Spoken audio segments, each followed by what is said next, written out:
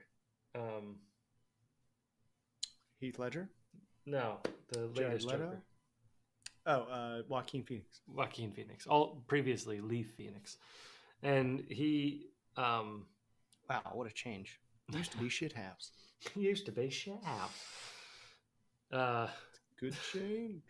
It's a good change. R.I.P. Oh yeah. But the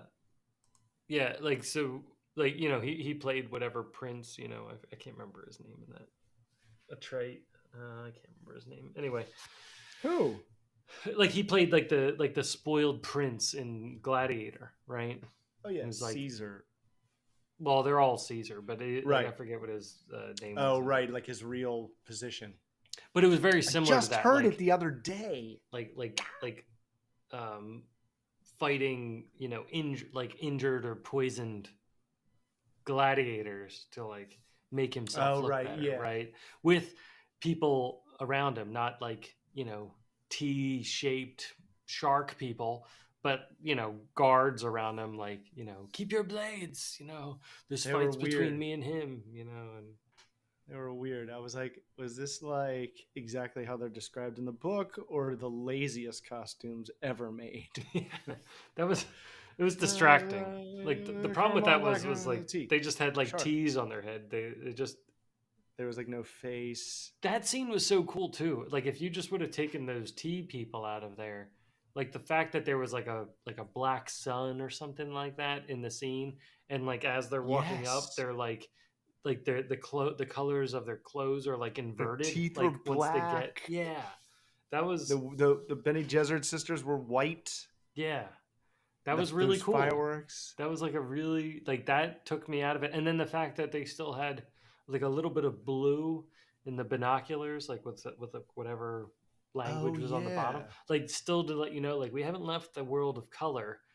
Everything's just in this like black sun. This weird sun just inverts everything. It was really cool. I thought. I thought that scene was like really artistic. I think they will get recognition for that. It's just a shame it came out so early, but it was really neat. And when the sandworm, it's so unique how I saw this movie. So I thought my workday was kind of done, and I was like, "There's a 3:30 showing. I'm gonna moonwalk out of here." Yeah.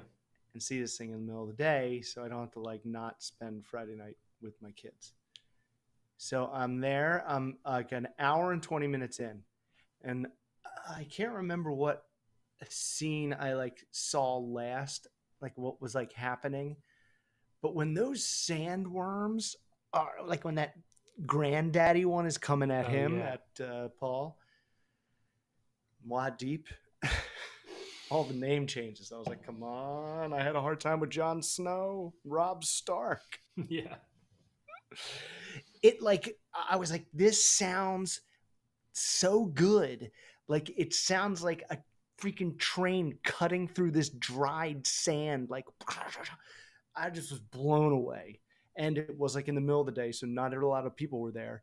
And I was like in the middle. And it was like so good.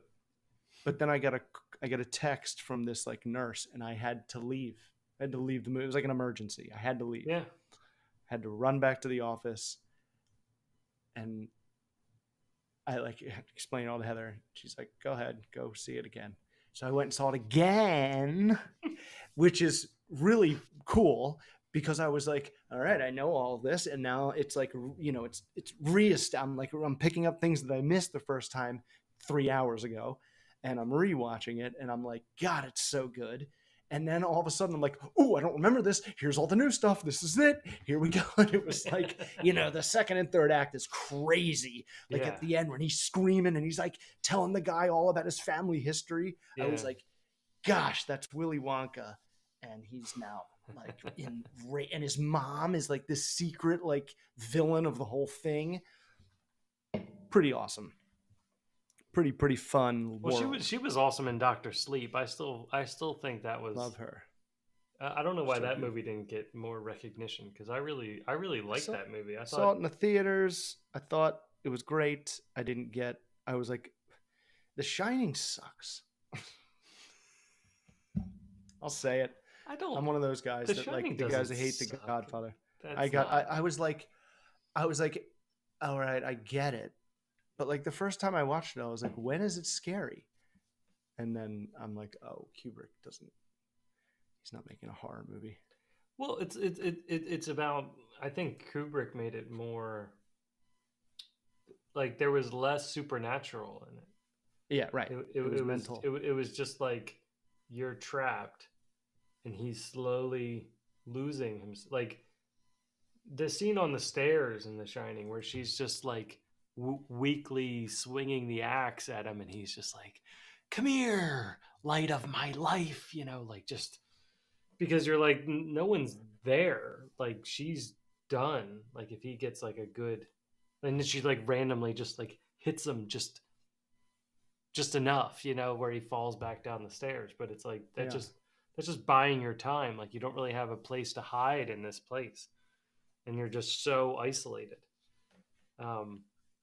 But I didn't understand until after I saw Dr. Sleep and I started, looking it up more that I didn't realize The Shining was about alcoholism, and it was about like Stephen King's like family going through alcoholism, and the whole Dr. Sleep arc is about recovery. It's like it's about like getting past all of it and like actually like recovering, and that's why like you see almost everything. Like whenever the ghosts are encouraging, Jack to like, it's like always done with like whiskey and like, stuff. And then he's slowly deteriorating. He's like kind of falling into this alcoholic type trance. And so like, even with like you, like in the movie, you're like, oh, he's possessed by the ghosts or he's possessed by the evil spirit or something like that. But really, or cabin fever. Yeah. But I mean, like, that's why they call spirits. That's why it's wine and spirits, right? Like when you're drinking whiskey, like you're being possessed by a spirit of whatever it might be. It might be like a happy spirit. It might be like an evil one. It's nuts. Oh, John's going Paranormal Activity. I was possessed. But I love that movie, and I really enjoyed Dune. I don't really have too many notes. It was interesting because I was watching it with like a bunch of like college guys, and they are very infatuated with Zendaya. Wow, I thought she was more of girls, and I don't see any sort of attraction to her. She looks like she's got like the Mark Wahlberg school of acting, like angry and confused, out of breath and angry and confused, and that's super about it. That's like the range. It's Mark Wahlberg. I'm sorry, it's Mark Wahlberg in a girl's. Hello to your mother for me. Yes, I know. I was like, But they were like, She but the whispers around me, John, the whispers around me were like, oh she's so man, oh fine. my god, yeah, no, she's fire. I was like, is that Uh, really something somebody what's the says? next Like, one? It's gonna be smoke. Smoke, because it was like that's hot, that's flame, that's fire, that's smoke. It's the only, or that's lava. yeah, Maybe next lava, oh yeah, lava, yeah, magma. well, yeah, magma. That's Can you magma, imagine liquid, if our kids in high school are like, Dad, that's ice. magma? Yeah, that's when we'll be like, I'll be like, that's retarded. get I, we'll just bring it full right back to the 90s. Like, yep. we're bringing it back. It's cool again. Yeah, dude. And Zendaya, I mean, I, I don't know. I just, I think she's like, like I believe her for the most part. So it's not like I think she's not a good actress, but I think the attraction in her, for me, is so like weird that it's this vast because she's built like a 10-year-old boy. So I'm like, you know, and I know on the red carpet when she's all done up, she looks pretty smoking, but like in on Arrakis, she almost looked like a 10-year-old boy. Yeah, that's true. But anyway, I mean, like squinting and uncomfortable was kind of the role for this one, so I think it was good casting. I think it like right. does I don't think she was make miscast. sense, and I think like if anything, she has like good eyes, and I think in this situation, she kind of has like Michelle Pfeiffer type eyes, and I would say that was probably beneficial in a movie where that's basically all you see of somebody is their eyes. Yeah. So There was 2 scenes where she does nonverbal emoting and it's pretty great. Like when she finally sees he's on the riding the worm, it's like this expression of like yes, but like her face does this contortion where it's like she's always kind of been a bitch to him and she was also kind of like scared for him, and then he succeeded and it was all like in an instant, and it was so good. And then when she says when he says he's gonna wed, you know, Florence Pugh, yeah, and she goes, she's like, what? Like her whole everything just changed. That was pretty good. yeah, that was a good dynamic because that made everybody like jump, and like people were like laughing or like oh, like there was a lot of those in the crowd. I think I was just really glad that her sidekick, like the girl that she was always playing against, wasn't like Anna Lucia.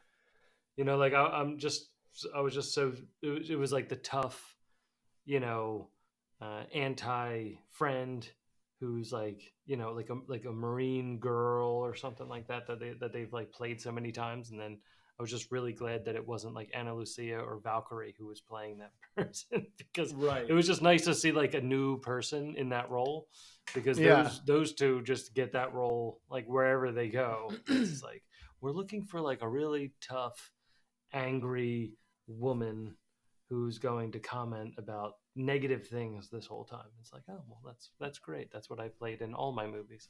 But she has this huge, gaping, unresolved, personal, possibly life-threatening issue Mm.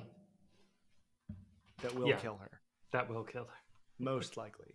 And we're gonna think you're gonna be sad for her. You're gonna be happy she's written off the show. Should we should we shift gears over to our parenting advice? Yeah. I picked out Do we have any questions? I picked out 3. I spent all of 15 seconds before picking these out. I have 3 options. I'll let you pick which one to start with, okay? The titles are Does My Dad Not Like Me? Sleeping Help for a 3-year-old, or Kids in Room When We Put Our Cat Down. The first one. The first one. Does my dad not like me? I haven't read these, so I don't know where it's going to go. I'm 23 years old and about to start my career. I have always felt like my parents never liked me. Yesterday, I came home from work and my father notified me that the shower curtain in my bathroom is very old and has started to develop mold on it, and I need to buy a new one. This scared me, so I did immediately. Or I've wash had it. this shower curtain since I was a young lad. Anyway, it's the next day in the morning. I see my father, and I made sure to tell him, "Hey, it should be delivered here sometime later today." He goes, "Oh, okay. Did you get one long enough?" I don't know. I don't know why, but for some reason yours is really long. I knew why, so I told him, "Well, that's because we never secured it correctly. Most of the time, the pole. I'm waiting for this to be okay. Most I'm of the following. time, the pole runs side to side of the shower is able to stick to each side, and you can use sticky pads."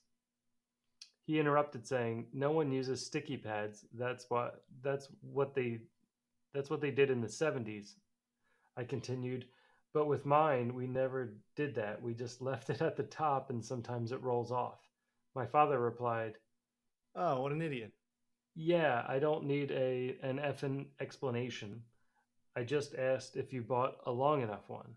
He does this to me a lot and always has. He just always comes off as rude, or am I taking it too personally? Yeah, he asks you a I question. didn't expect that to be all about a shower curtain.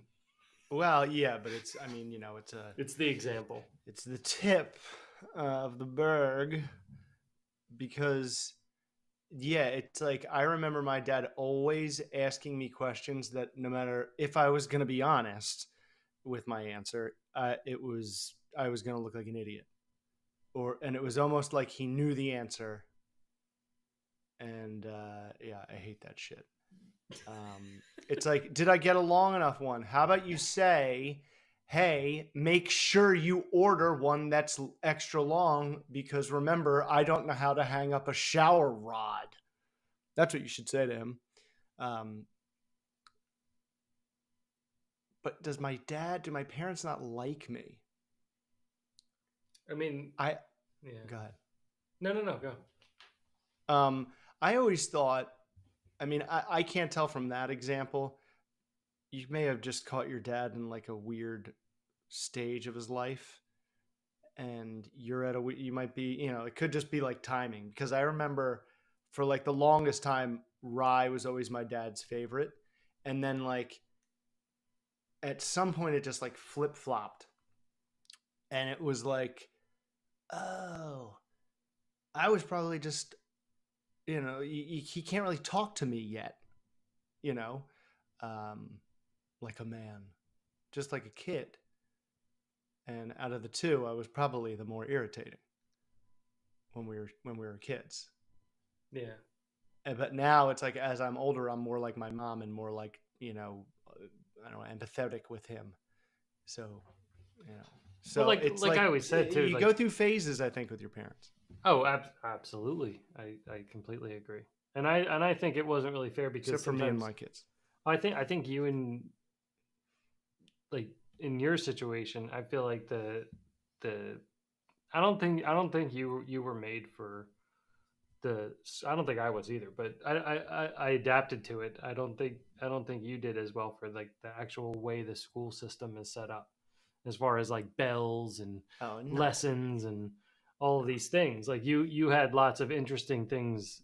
If somebody could have taught you things based on something you were interested in, like wrestling or I I just bet they couldn't be convinced of the importance of it. I yeah, was but like, ah, whatever. Once I'm done with this, I'll do, whatever. It won't matter. It was never like, yeah. I mean, I just didn't care. I think it was like the sit down and shut up you couldn't handle. Yeah. You know what I mean? Like it was like sit down, shut up, and then I'm gonna teach you the way it is, Yeah. This one way.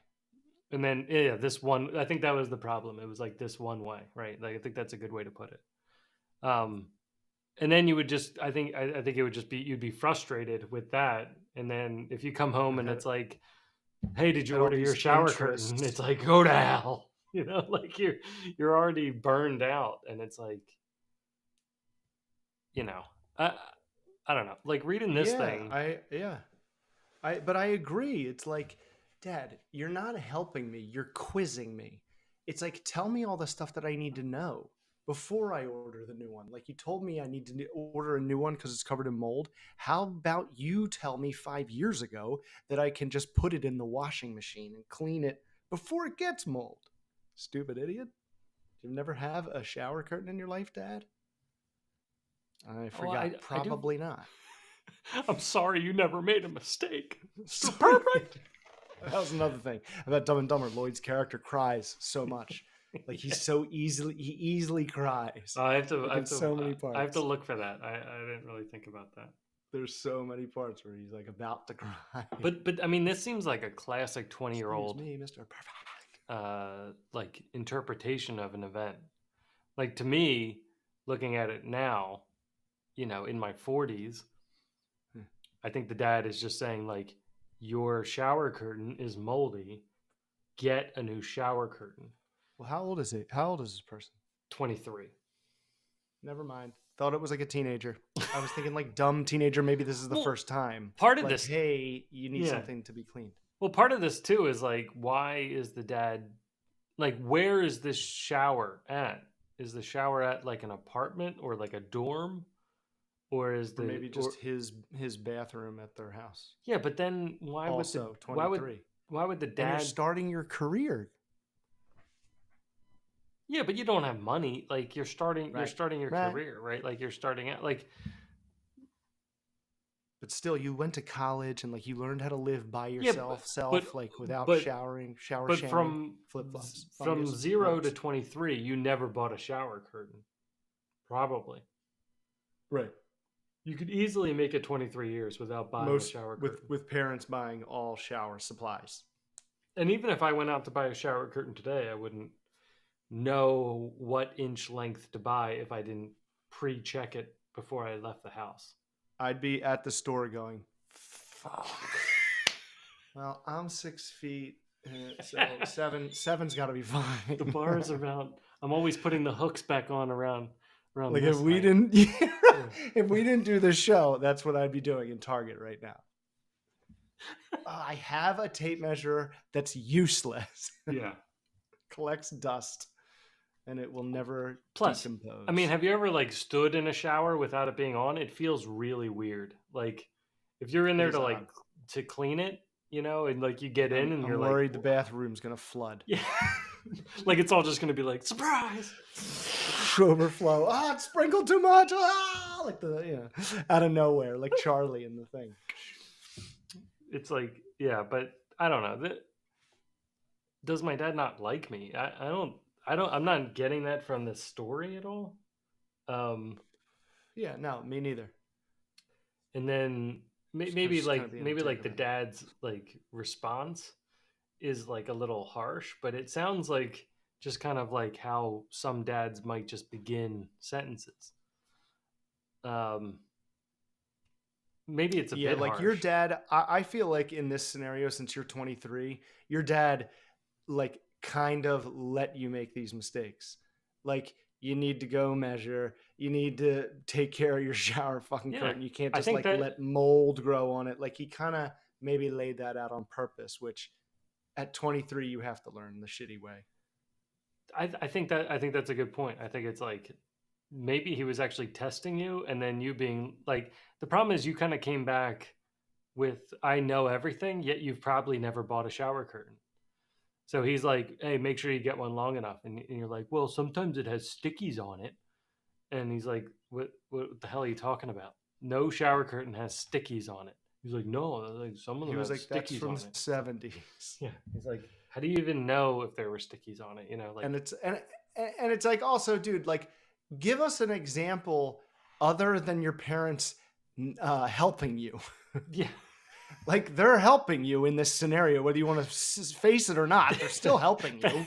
That's true. It does start off with like, hey, by the way, you're surrounded by mold.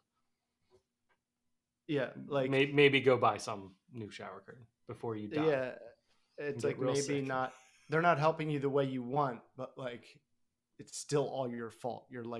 You're 5 years an adult. You're not like just 18. Like, okay, come on. You just told me that you're starting your own career, and just because your dad was like, hey, moron, make sure you get the right shower curtain. You're like, he doesn't like me. I also don't. You might need to get mugged a couple times because I think Yeah. you're easing into the real Yeah, world. you're counting your tenderly. cash in public right now. You're like, well, Yeah, right. Come on, man. Shit. Don't be so soft. And also, I want to go back to the line because it says he's like, oh, by the way, Dad, I ordered it. Then he says, hey, it should be delivered here sometime later today. It's like that also is just kind of like a good framework. The fact that it's just like the amount of work that this kid had to do was just order it on Amazon. Yeah, he clicked. So he like clicked 3 things. He's like, hey, look at me taking care of my life. The dad's like, did you get a long enough? Like, right? Like, he's like, it's a Dale Jr. number 3 or whatever, 88. Yeah. It's 9 inches. No, 9. Right. Yeah. It's for a little girl. It's a good point because even if you ordered one, like you wouldn't spend any time like looking at the length, looking at the numbers. Yeah, you would just be like, I'll take that one. And shower curtain. Yeah, done. Oh, look at me achieving life. Right. So give us a better example of why you think your parents don't like you. To be honest, I don't think I like you. But I mean, we probably wouldn't like many 23-year-olds either. No, because you got to figure shit out. I'm not an ageist. You got to figure shit out. Well, yeah, but that that going in, so I give them such like a buffer. But it's like, dude, at 23, and don't like take your dad like trying to help you out of your order as like him not liking you. I also want to understand. Think no one likes you. Well, I also want to. I still want it answered. Like, where is this shower? Like, is this in your apartment? Because then that means like you're not seeing it at all, and the dad's just stopping by, going like. But he said like he's had it since he was whatever age, so it's obviously got to be a shower. Oh yeah, like I've had this shower curtain, so this is at home. Yeah. So this seems more like the dad taking care, like saying like you need to start taking care of your own things, right? Because I'm not going to keep buying it for you. Although the dad also kept the same shower curtain since for 20 years, right? So well, and you know what's funny? Maybe they have cleaned it. You know, like I mean, eventually shower curtains have to go. They have to go, right? Yes, but you can clean them. It's pretty easy. And maybe the mom's been doing that, and maybe now the mom's like, I'm not doing it. Like, tell him to do it himself. Yeah. And then the dad was probably like, oh, we got to just get rid of this. I don't even know how you clean this. Yeah. Throw it out and go get a new one. And he was like,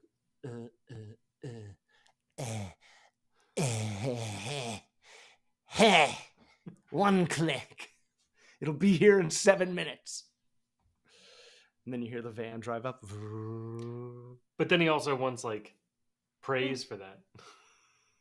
Right. Like, yeah. It's I ordered one, Dad. It's like, okay, you didn't dig a trench outside for me. Like you went on your phone for 5 minutes after I told you. And can you get it up? Yeah. Did you even get like one with hoops in it? Yeah. Did you get a liner? I assume this is just a liner because. Yeah, right. That's what gets the inside gunk. I think that's what he means by shower curtain. I think it's like it's one of those double, non-clear ones. I would say if they're saying it's a shower curtain, I don't think it's like the fabric. Mm-hmm. Yeah. I was not expecting it to go that way. I thought it was going to be way more in depth of. I know. We were going to get more about like why a dad doesn't like them. Like that seems like a huge leap to me. The dad's like, not a good example. Pass the syrup, and you're like, does my dad not like me? It's like, slow down. Like, it's like, hey, dude, your tires are bald. You need new tires. Dad, I got new tires. Did you make sure they're Honda? Or, whatever. Yeah, the right size for your wheel. Like, what? You did that so fast, moron. Did you get the right kind? It's not one curtain fits all. Did you shop around? Yeah. No. It's like, God, Dad. Shop around? Why are you so mean? I'm not going to Walmart. Like, Yeah, right. It's yeah, not he would just mean. order the tires to his house and be like, Ugh. That's not mean, but I wouldn't like you. I'm just kidding. this seems like a basic chore. This seems like a basic life chore that you're now getting assigned because you're now starting working. It was like how embarrassed I felt when I didn't know how to make rice, and I was a junior in college. I A remember lot my of people roommate, don't know how to make rice. my Still, roommate to Moose this was day. like, "Can you make rice and I'll make the thing?" And I'm like, "I have no idea how to make rice." He's like, "What?"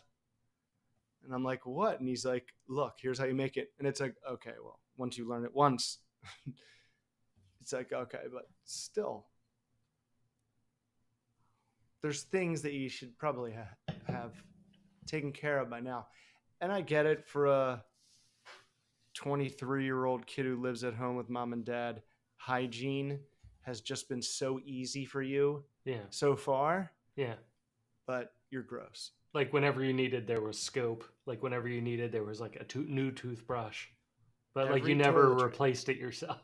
Like No, it was just always there for you. never dealt with the upkeep of the gunk that Yeah. like is hidden around all that shit after Yeah. like a month. I think we've put that to bed. I think that one Next is question. answered. Next So question. so the sleeping help for the 3-year-old or the kids in the room when we put our cat down. Wait, what was that last one? Kids in the room when we put our cat down. Jesus Christ. Let's go with the cat. Our kids were 3 and 6 when we put our Australian Shepherd down back in 2019.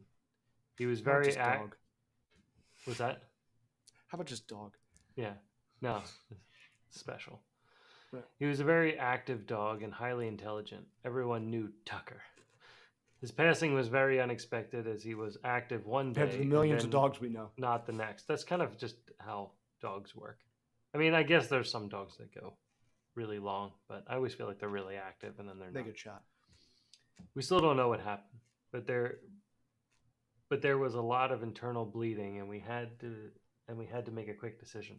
Very traumatic for us and even the extended family. Grandparents and friends came over to say goodbye as we took him to the vet. That seems extenuous. And then stayed back with the kids. Our kids are older now, 10 and 7. Our cat, Jasmine, 18, has been declining over the past year, and the last few months has really seen a drop. We've had many multiple vet appointments, and yesterday confirmed that we had been what we had been preparing for. Sorry, I'm trying. Our daughter, Tongue 10, got wrapped around my eye teeth. Couldn't see what I was saying. Yeah, I couldn't see what I was saying. Our daughter, 10, is very attached to Jasmine, along with our son. Okay. She calls Jasmine her baby and has been very helpful in giving her medicine and treats and lots of snuggles. We have That's been good. mentioning here and there that we don't know how much longer Jasmine will be with us. I took Jasmine to the appointment early yesterday morning while the kids were at the family were with family at breakfast. I sent their dad a long text while they were at the restaurant. Life 360 is at the rest. I don't need to know the restaurant that opened with we need to put Jasmine down. She may have cancer. The text didn't come through until they were in the car, which was then read out loud through the speaker. Because you're an idiot and you have that. Yeah, you shouldn't have that. That's the dumbest the most feature annoying- with kids. It's like it sounds like it's like, oh, technology can do that. Yeah, but don't do that. It's mean, going do to it if you don't- irritate you on the third text. If you don't have kids, I could understand it. But you never know what's coming through in a text. You know, like, I mean, you get random texts from like spam emails that's going to be like, it's, you know, you're going to be driving the car and it'll be like, texts, Joe Biden eats ice cream. You know, it'll be like, what? Like, why am I getting a text about this? It's private message to you. It's not for everyone else to listen to. And it's always like read like a psychopath, you know. Hello, can you pick up ketchup on the way? It's like, ketchup isn't there, right? It's always like a guess. There's a lot of interpretation. So reading it out loud is not the way Yeah, texts are supposed to go. right. All right. Slang. So we're getting derailed here. He frantically got the volume down after the word cancer. At this point, our daughter was in shambles. We know she wants to be there when we put her down, but I am so concerned for her. She is very sensitive and I was just reading so because that's the way she wrote it. She is Good. very sensitive and protective, especially of Jasmine. The vet was ready to put her down that day, but I couldn't handle our kids not being able to say goodbye. Tuesday afternoon around 4:30 is when we decided. We aren't going to tell her because we know she will dwell all day at school and not be able to focus. But the big question is do we bring her with? I am so torn. She wants to be there. I know saying goodbye is part of the grieving process, but being in the room, my son hasn't expressed if he wants to be there or not, even though he is younger. I feel his reaction and processing is going to be much different than hers. Did she say how old the daughter is? 10. She said it Okay, several yeah. times. Every time Sorry. she mentioned the daughter, there was a parentheses 10. I was just trying not to get lost in her like pointless information about like Hopefully it made sense. her struggling to make the. I was like, okay, I know where this is ending. Just get me to what your problem is, or what your question is, Yeah. because I think the daughter will handle this probably better than everybody Yeah. because she's been so like involved in it that like she's ready. And like Mr. Echo says, I will mourn in my own way. You know, people go through sadness in their own way. And if she said she wants to be there, if you don't let her be there and witness how it goes, because it goes, that's life. And she's 10 and she can handle it because it's going to happen again if you get another pet. You better bring her. I think that would be pretty bad if you didn't bring her. That would be a betrayal. I've got two things for this. One is more recent and one is really long ago. So I'll start with the more recent one. So there's a dog that lives down the block who's actually going through chemo right now and has like had like a growth in her throat. Oh, She's like stop. she's like 14. It's like a golden retriever. And or maybe a lab. I can never tell the difference between the two. But yeah, they all look the same. But Ruby really Ruby stops for every single dog going down the street and just pets them, and she's gotten really good. Like at an early age, we taught her how to like approach dogs, so she wouldn't be like just walking up to every dog that's in the city, But yeah, but she can gauge it really well, and then she asks the owner, and then pets the dog and stuff. That's awesome. And so this dog Saint Francis of Assisi. This exactly this dog down the block, she's grown very attached to. It's very old, like has like arthritis in its hips and stuff like that. So has like trouble going down the stairs and stuff. But it's really cute because sometimes she'll have trouble going down the stairs, and she'll see Ruby and then go down the stairs, like because she's so excited to see her. So that's kind of like a nice thing. So the other night they thought like it was the end. They thought like she was having trouble breathing, and she couldn't go down the stairs. She couldn't even like walk out of her bed or anything like that. She was just like laying in the kitchen, and they couldn't get her to like get up at all. And so they texted us and were like, "Hey, we think that like Belle's almost done. Like we didn't know if you wanted like Ruby to come see her or anything like that. Like it's up to you guys, obviously, But we were like, yeah, like I think Ruby, like she understands death. Like she went to her like grandfather's funeral and stuff like that. I think, and when we saw her, it was okay. The Belle, the dog, was having trouble breathing and kind of doing this like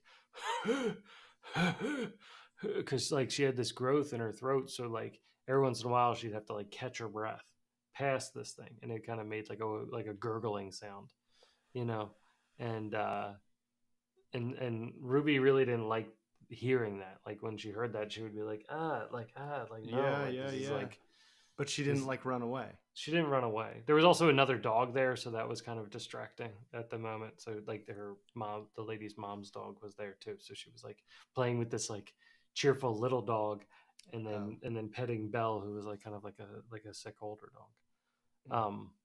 But she was very focused on Belle and like very focused on asking questions like, oh, do you think she's gonna live? Like, I think she's gonna live longer. I think she's gonna be okay. And actually, in all honesty, she has been. Like, I don't know how much longer she has, but like she was just walking down the street the other day like a little puppy, like super happy, walking around. Like, I think it was just like a mixture of the medication and the treatments. Oh, weird. Was just like too much. So she was walking around the other day like a super happy, like old dog, awesome. but like very energetic. Not insane. So not for me, no, I would have kids experience that stuff all the time. The only situation where I wouldn't have kids experience it is like when it's going to affect their memory of something. Like yeah, right, like right, if right. if you know your grandfather and you go and like visit them, or your grandparents and go visit them, but then they get like really really sick. I don't know if I'd want the kids to see them on their deathbed, like especially if they can't interact at all. Like especially if they can't interact, like I feel like that Dude, then it won't look the same. You know what I mean? my uncle that like helped build the house that I grew up in, like cancer like just tornadoed through his body and turned him into an unrecognizable person who I was like, can he see me? Is he trying to talk? And that's like, I was like, I shouldn't be seeing this. This is going to ruin like all the memories of strong Uncle Adam. Yeah. That's not really him anymore. That's a rough one. Yeah. And how old were you? Dude, I was like in my 20s. Oh, okay. It's like that bad ending. I mean, I'm fine and I do have all the memories, but I agree with that. Yeah, don't leave them with a horrific scene. Yeah, like if the cat's like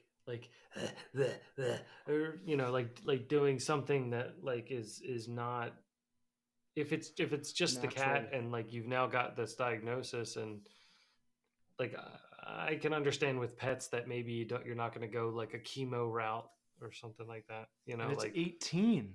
Yeah, I don't know how long do cats live. I wasn't a cat person. My cat, the first cat I ever got on my own, the Great Buddy, was an all black boy cat, died a week ago. He was 16. A week ago? Brain tumor. A week ago? 17. Yeah, John Poland like took care of him. Oh, like wow. when Renee and I split, and I had to move in with someone who was like allergic to cats, John took Buddy. So I saw him all the time. And yeah, he texted me like a week ago. He's like, yeah, he had like something in his, like a tumor in his nose, and it just took him out. I was like, he was 17. Like that's wow. Pretty solid for a cat. Yeah. And, wow, I didn't realize that was Buddy was still around. Wow. And yeah, Shady lived like not even half of that. Shady lived 7 years, but she had destroyed internal organs and was like having asthma attacks 25 times a day. Not an exaggeration, it's probably more. So it was like, and that was for like Shady years. kept jumping in the dryer. It probably wasn't a great.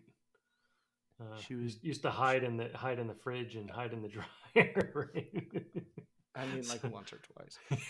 But she ate like 7 hair ties that didn't like pass through her, so they had to be removed. She swallowed a big giant ball of string that wrapped around her tongue and then went like stuck in her organ, so they had to cut her open and pull that. Yeah, like so like her body was just destroyed on the inside. It was like scar tissue and stuff. Yeah. Yes.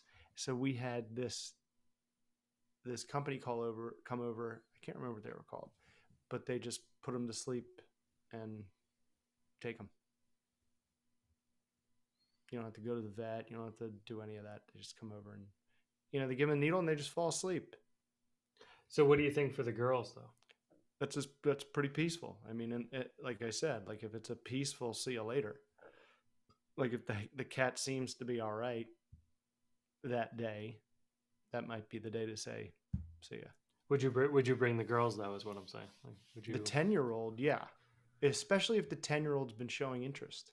What would be It's your like, limit then? What would be like? yeah, I think it would be. I don't know why I said 10, but it's just like it's a case by case basis. You know, it's like Yeah. the individual. It's like what kid can handle it, and what kid will be like, whoa, they gave her some magic potion and Yeah, she yeah, disappeared. right, You know? yeah. Or like, oh, science, she's asleep forever now. Terrible, but I get it. Maybe I'll cry, but I think I'll be okay. You know, I just miss my pet, not because of like what went down here. Yeah. So yeah, I'm not. Yeah, go ahead. I had a similar situation with. I mean, not similar. I'm saying similar because it's not the same actually, but um, like a separation from a pet. So I remember like with Oreo, like I had Oreo in the house, and like when I got home from school one day, my mom was just like, "Oh, like Oreo's going to live on a farm," which my mom to this day still says that it that Oreo actually did go to a farm, like went to like they gave her to a friend or something who had space for Oreo to run and stuff like that. Wasn't he like pretty young? Um yeah, she was young. She was just like Your mom's like, he did go to a farm and he actually did eat your homework one time. yeah. He was very I mean, stereotypical dog. I hate looking back at like home videos of me with like the dog. Like I was very sweet with Oreo, like at home, and like every night she would sleep on my feet and stuff, Oh, and like get up with me for like newspapers and stuff. So oh no way. she was awesome for Paper dog. that.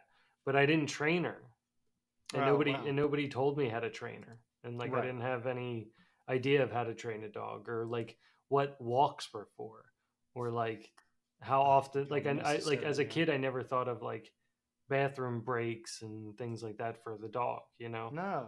And then the dog like she would like poop on the carpet and then it would be like a big screaming match and I'd be like, well, I don't like, oh, why'd you do that, you know? And it's like After it poops, your dad's like, you trained it how not to poop in the house, right? and it was just like, I'm not 23, Dad. yeah. But it was just, and that's why like when we got Sawyer, I was like if we're gonna get a dog, like I am studying how to take care of dogs. I'm gonna study how to train them. I'm gonna study how to take care of them and stuff like that. And it was light years difference, you know, like it was a major difference. But It's like but that separation was tough. Like it was like two cars in a parking lot and like, all right, like your dog's going with this person now. And I was like, what? Like I was still like in my school uniform. Like I still like remember it like being like what like I have to hug my dog for the last time and then like no. and then my dog's like driving away, you know, and then like then that's it. And it's like all my fault because I didn't like take care of the dog or like I didn't like, you know, do a good job. And I, like it was like a very intense moment. So like in that situation, like I get that maybe it had to happen, but like I feel like in that situation I needed to be kind of brought more into it, you know, like brought more into the conversation of what's happening because I probably could have course corrected, like I probably could have like learned the training or something like that. But I'm pretty sure you could have. yeah, Dude, that is a traumatic thing. And I can't believe you never told me that you and Oreo were like that tight. I thought it was like you tried to have a dog and that dog was bad. So you guys, you know, gave it to somebody else. no, I I didn't mean know it was like went with you and that it was so sad. And all of a sudden it was like gone forever. And you were like, bye? I would have fucking killed my parents. I'm like, fuck you. I have a bond with this living creature. I keep it alive. You can't take it from me now. Yeah, but I didn't do it. I probably wasn't keeping it alive in like the best. But also, adults teach me how to train the dog. Or does someone need to teach you how to do that to me? It's a domino effect. Well, But I feel like that's how my parents were. They got a dog and they were like, what do we do? yeah, I mean, I'm like, what do you mean? What do you do? I mean, it's like, I think it's just, Alive. I think it's just like generational too, because it's like, Yeah. you know, I think in like the 70s, 80s, like you just got dogs, and then the dog was just there, and like you fed it whatever rocks you bought at the store, and it would just eat those rocks, and then So much more. you'd yell at it for pooping everywhere, and then like that was just what a dog was. The amount of winging it that technology in the last 24 years has cut in half. It's like cut in half. Like we did, like half of our winging it is not, doesn't do, we don't do it anymore. Well, Because there's too we've many also things to removed the repair. excuse for not knowing. Right. Right? Look at like shower curtain boy. Like we won't even give him any slack. Like it's not like he has to go make the shower curtain. Right? Like he doesn't have to go find the finest silk to make it in, and then like, you know, get some hen's eggs to trade it. Like everything is like here for us, just instant. It's like, It's yeah, well laid that's not out. hard, you know. It's so laid out that it's like you still make mistakes. It's like become too easy. Well, there's no It's excuse. There's no excuse for you to like, and that's why you could be tougher on somebody with who's like walking a dog. who It's has like, it so haven't you easy. watched a YouTube video on training Right. dogs? Like, Right. haven't you like? There's no excuse for not being able to search. But back in that day, it's like even the books on training dogs weren't It's like, get me to like, the one fact that I need the yeah. information on in this book of a zillion facts and You know, sentences. Caesar Milan wasn't around like until Right, like right. You couldn't 2002. You binge know, the Dog Whisperer. But it's like, if you have to, I feel like my parent, their big mistake was they had this whole life of cats where like there's nothing. It's just food, water, litter box. You know, you don't even really interact with them unless they're like in the mood for a nap uh, or itch. And then yeah, they're I like, don't understand cats at all. Like if that a would be dog like will be me the trying to same start with a way. cat, I wouldn't do well with a cat. Um, yeah, I love cats. It's like if I had to choose like long term dog or cat, I would pick cat because it's just like I love dogs, but like I just don't interact with mine enough. I interact with a dog the same I do as a cat, about 30 seconds, Yeah, and then I have my and kids. I always enjoyed visiting the cats. Like They're they just always they're a seemed good like like very high. they're like interested, and it's fun to win their affection.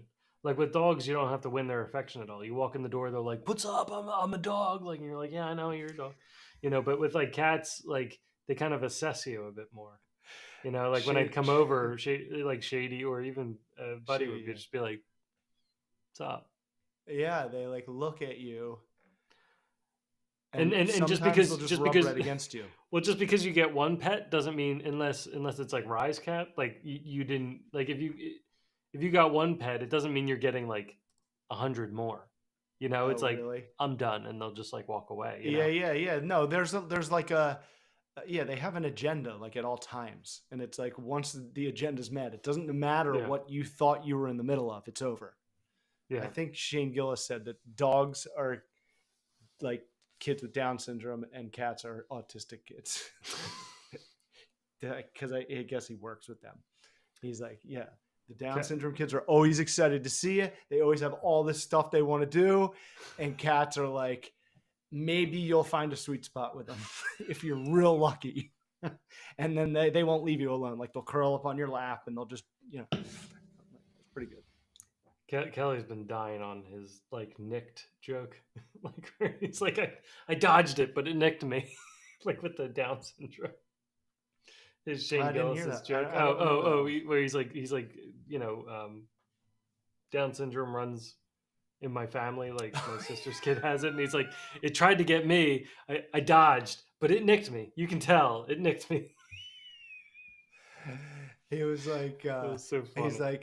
he's like, uh, he's like, I'm leaning Republican, which is also known as early onset Down syndrome. he like got I don't know, man. He's it's like hard to believe that he's not just like a carbon copy of another comedian. Like he does have this like unique voice. Yeah. He just seems like a guy that we hung out with that was like not even really that funny. Like a guy that was like laughed a lot and was just nice. It seems, yeah, it seems like a funny guy that you'd have like a beer with. Yeah. Yeah. He's definitely seems very He has the everyman appeal. yeah, but he also I feel like he's Not appeal. not trying to be Yeah. a comedian. You know, like I feel like he's just kind of like laughing about some stuff that he thinks is funny. I And I kind of never appreciate that. Yeah. I never feel, dude, that's such a good point because I've always like wondered what it was about Shane because I'm like when I see clips of him I'm like there's nothing really about him that I find interesting, but then when like he pops up on something, almost everything he says I'm like agreeing with, or I'm like, oh, I get it, or he's taking both points of view here. Like he's a pretty level-headed guy. uh and yeah, it's like I never have heard him in any of these podcasts go into like comedian mode to like kind of jam a joke in there. Right. He's just like funny, like as it comes. I feel like he's just saying what he thinks is funny. Yeah. Like I don't think he's trying to he doesn't play it differently depending on who he's talking to. And I feel he reminds me a lot of Mitch Hedberg. I mean, obviously a different cadence and type of joke, but Yeah. just how like Mitch would just kind of like plow through bombing, like watching Shane's SNL, uh, whatever you call lecture, speech, or whatever monologue. Thank you. Lecture. Lecture. PowerPoint presentation. Yeah. I mean, he was like bombing. It's weird how they put like laugh tracks in there because then it didn't make any sense why he was like acting like nobody was laughing when the laugh track made it sound like tons of people were laughing. Like people were hysterically laughing. So he's like, "Oh, you don't think that's funny?" I'm like, "Why would they put a laugh track in there then if it just sounds like watch the SNL monologue and then like listen to the laugh track in it." And it's like they show everyone like not laughing and then he's reacting like no one's laughing, yet the laugh track sounds like people are losing their minds. And it just seems very odd. That's so Like weird. altogether. But I thought his monologue was like hilarious. Yeah, And I know. like just a really good one. Like really kind of like edgy but fun, you know. And again, like it reminded me exactly of like if you watch Mitch Hedberg's um Comedy Central special, uh you have to see the full version of it. Yeah, he because keeps saying, no, we're not going to put that on. Well, he bombs. We can delete that. He bombs for like a full half hour. For like a full half hour. Oh, right. He actually sits down and like smokes a cigarette because he's bombing so bad. And so he just is like rattling off his jokes and just ignoring the crowd. Like just completely ignoring them. Like he's like, I guess this is my special. And then they start laughing. They finally start like understanding his humor. Right. And then he stands back up and like he's like, all right, let's just start over. And he just starts now. And he just starts saying the same exact jokes that he started with like at the very beginning. And he starts doing it again. And then that became the special. So when you watch the special, it seems like he does fine. And everyone's like, well, I thought he bombed. And it's like, well, he actually did. They just cut out the first half hour and then he started over halfway through. And it's like incredible. Like just to get that persistence. Awesome.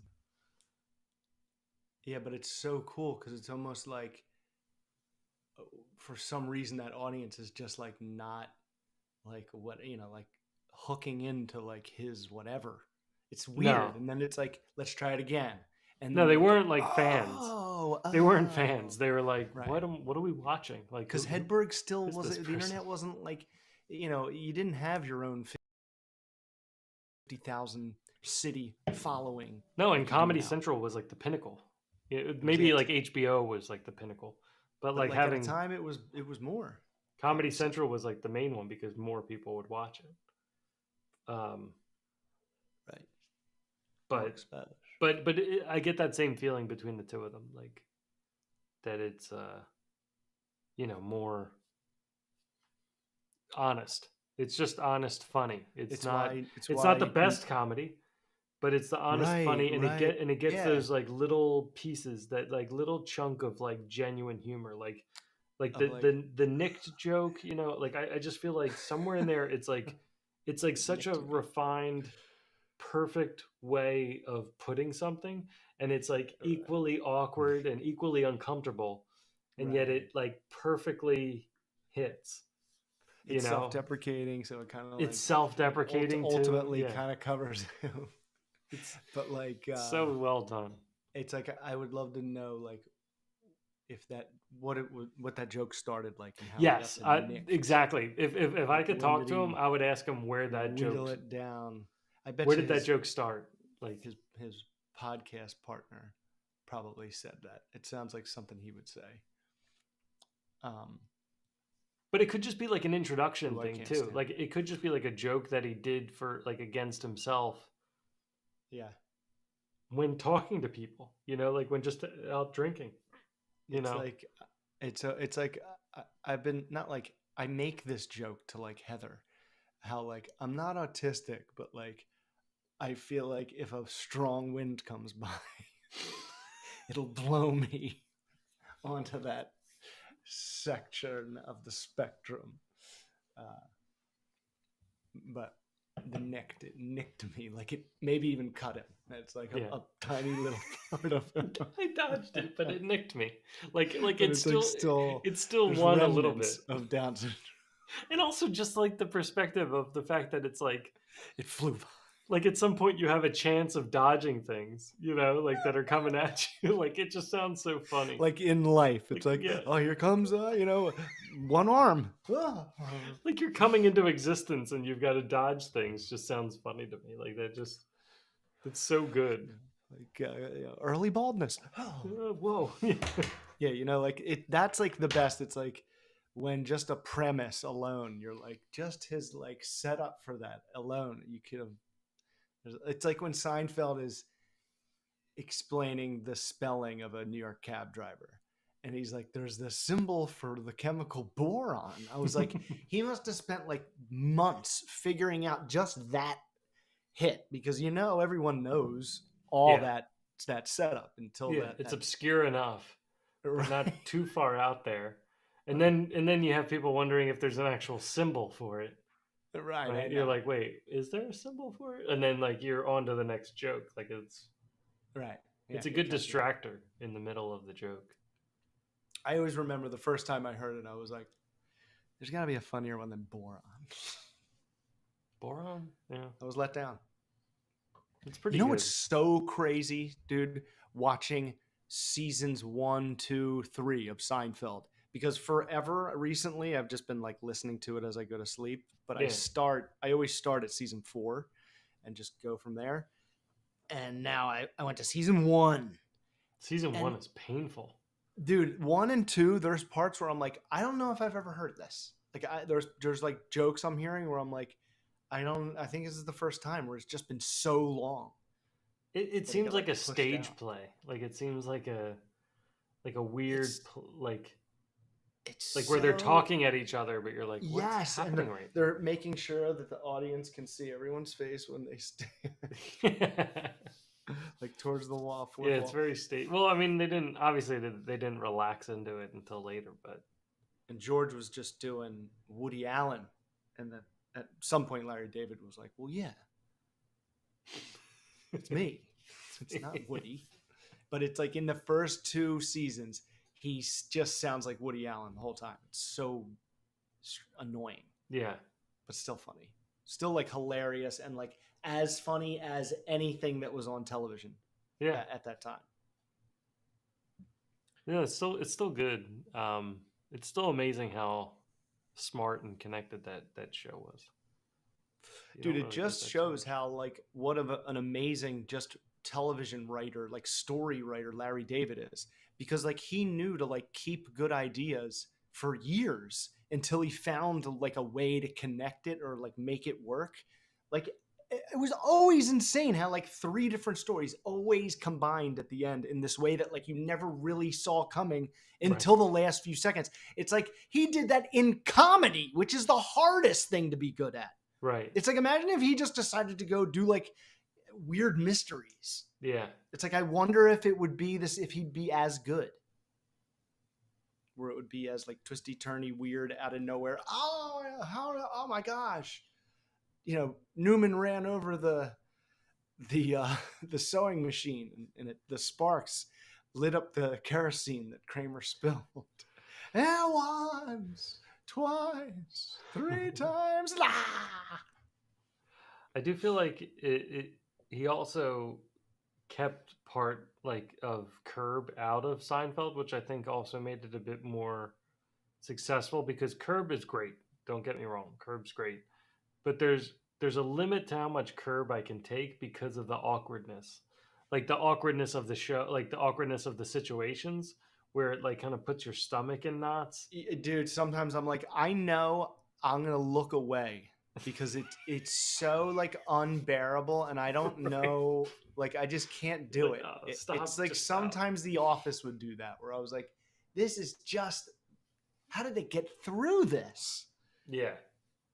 Yeah, The Office is another one that where I mean, again, only saw the just UK, see it coming. but But the same, yeah, it's like but that the same thing, humor. like just like it just kept going, and like, or he kept explaining something, and you're like, oh, stop, please stop, please, like the humor stops at some point, and now you're just left like I think the key part of those two shows was that they were humor, and then the joke went on just long enough that the humor stopped, right? So they like you think it's funny, you think it's funny, you think it's funny, and then all of a sudden, like, it kept going to like past the point of humor, and now we're just in silence and awe, you know, Yeah. and you're just kind of in it, Yeah. like, oh God, what am I watching? Like, this is a Yeah. horrible situation. It was almost Letterman-y, like where it was kind of like, you decide if this is funny or awkward or what, and I'm just gonna like stand here with you. And that's why Norm, I was gonna say, it was like you were saying about Shane and Mitch. It's why Norm was like the best at Oh, Weekend Update. He Norm always was plowed through always, like the shittiest writing team SNL's ever had. That's why yeah, all those super famous guys after they left had like the lowest ratings when they were there. But Norm knew that it was bad, and like in real time would like kind of fix it, just because he would just sit there yeah. and like, I would put that was Norm in there bad. as well, because he just didn't, he never cared. He was just funny no matter what. He didn't care about what anybody cared about, his jokes. He even didn't even know if half the time he was saying a joke. You know, like he would like stop halfway through and be like, "Ah, never mind, it's not important." You know, like he just like stop. He'd be like, Yes, "Ah, I don't like where this is going." dude. It's There's like, like a it's your joke, Norm. it's like a 4 hour plus marathon on YouTube of just Norm doing Michael Jackson, because it was around the time of that, the accusations for him, and Oh yeah, OJ. And dude, like some of them are so funny I can't retell them because I just can't get to the end, because it's just no one sees it coming. Like his punchlines are so obscure and strange, yeah. and most of the time really uncomfortable. It's like the first time you hear it, you're like, ugh, and then every time after that, you laugh harder and harder every time. So you're like used to the awkward. So good. I don't know how we got here off of dogs dying. Oh yeah, one last question, don't we have? Oh yeah, we got one last. But yeah, I mean, if your daughter's interested, don't shield her. Don't pull the curtain, the wool. Don't insult her intelligence. She understands what's happening. And then if they're not interested, just don't. But also, she said, "I want to see it." Yeah, And like, especially be at careful. 10. Be I'd careful like, what you yeah. wish for is like an ongoing lesson in life. Yeah. You know, you don't like outgrow that. You think you want something, you get it, and you're like, "Oops." I think it's just preparation. I mean, death is just part of everything. You're going to see death. Like, there's no chance you're not. So, Listen to Bill Burr. He was on Neil Brennan's podcast today. Listen to it. okay. Sleeping help for 3-year-old. I'm out of water, so if my throat closes up in the middle of reading these paragraphs, just Well, do not resuscitate. Do you want to whet your No. whistle? I just want to plow through. We're getting through this. Okay. Okay. My son is 3, and he has been a crap sleeper since we brought him home 4 days after his birth. There has always been something that prevents him from wanting to sleep, stay sleep, or go to sleep. I'm reading it exactly the way it's written, or go to sleep without a 3-hour long ordeal. I am literally going to go crazy and am at my wit's end because he's now dropping his last nap, which was my last saving grace for some downtime. I am so irritated because there are 0 real solutions, and I am hoping another parent can simply 0 attest real that I am not solutions. crazy. Yes, we have had a solid night and nap routine. Who doesn't? This is in parentheses. Who doesn't by the time their child is 3? Question mark! Exclamation point! Close parentheses. No, he doesn't why are you watch yelling? TV before bed. No, he is not Why nutrient not? deficient. And yes, he takes that stupid Haya vitamin. Yes, he has nighttime lotion. No one knows what that is. I don't know what that is. Maybe that's Haya vitamin? maybe that's after our time. Yeah, I but don't I know. mean, my Haya. kid's 3. I have a 3-year-old. Yeah. She takes melatonin. No, she doesn't even take melatonin. Hannah did though when she was 3. Really? Yeah. Yeah, she sucked. So did I, and I took melatonin. But I never heard of the Haya vitamin. No one has. It's not a Yes, thing. he has nighttime lotion in a dark room and a noise machine with a light. Yes, he gets snacks and stories Dark and room? cuddles. No, he does not get Red 40 or whatever before bed. Yes, he is. This is very defensive for asking for advice. Yes, he is. Sounds like you don't want to do all this stuff, man. Yes, he is left to cry it out and was many times before to no avail. That's not how cry it out works. Right. Yes, we have boundaries and gentle parenting and consequences. What does that mean? Consequent? Like he's 3. I know. We I have don't all the understand. comforts and pillows and blankets and cameras and two-way talk. Literally anything that the almighty internet suggests. We tried sleep training and letting him choose when to go to bed. He's 3. And giving him big boy options. Literally everything. He's not a big boy. He's a toddler. Yeah. Stupid shit. You're jumping ahead. I tell This my parent's family clueless. I think something is wrong or a little off. I've never known a child to literally fight sleep the way he does. Our pediatrician says How many nothing is children have you known? Our pediatrician says nothing is wrong because he is meeting milestones and thriving. Right. I will close this by saying that it's not as if he actually never sleeps. It's the fact that getting him to just go to sleep is a chore and takes hours. Many days he does not nap, and so by bedtime is a mess. And I don't want to spend 3 hours getting him to just go to bed. My daughter is not like this and never has been. So I know it's not anything in the home. That's not how that works. She's tired. We lay her down and she sleep and stays asleep. That's not. Oh, it's like she's a different person. It's almost like she's a different. Within half an hour, I would love any advice or a light at the end of the tunnel. I really do wish there was a magic tranquilizer pill for these long days. And oh yes, we've tried melatonin.